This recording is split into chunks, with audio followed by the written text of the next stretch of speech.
Question number 15 है, Iman purchases a heater for 4600 and sell it for 4500.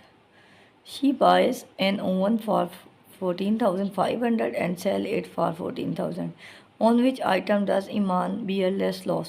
तो हमने बताना है किस पे उसको कम लॉस हुआ है। हम परसेंटेज निकालेंगे लॉस की दोनों के लिए। जिस लॉस की परसेंटेज कम होगी वही लॉस कम होगा। ठीक है, सबसे पहले हम हीटर्स की निकालेंगे। ठीक है, लॉस परसेंटेज। तो पहले हम क्वेश्चन नंबर 15 है, तो cost price of heater, cost price of heater, cost price of heater है 4600। अब सेलिंग प्राइस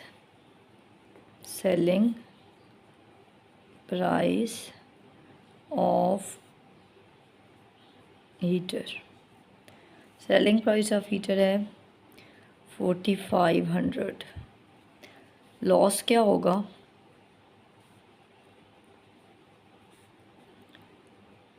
4600 माइनस 4500। ठीक है, cost price minus sale price, तो ये होगा 100। अब लॉस परसेंटेज निकालना है, तो इसका फार्मूला मैंने आपको बताया था, loss divided by cost price multiply by 100। तो इसके साथ परसेंट भी आ जाएगा। लॉस हुआ है 100 का और कॉस्ट प्राइस है 4600 मल्टीप्लाई 100। ये तो ज़ीरो इससे कैंसिल आउट हो जाएंगे और 100 को 46 पे अगर हम डिवाइड करें तो हमारे पास आंसर आता है 2.17%। ठीक है, अब हमारे पास ये लॉस किसका आया? हीटर का। ठीक है, लॉस परसेंट ऑफ हीटर ये आया। अब हमें लॉस निकालना है ओवन का, तो इसके लिए पहले हम लिखेंगे cost price of oven. Cost price of oven है 14,500। ठीक है, और सेलिंग प्राइस ऑफ ओवन है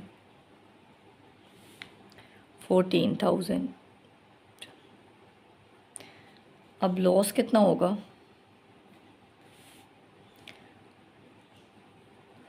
cost price minus sale price.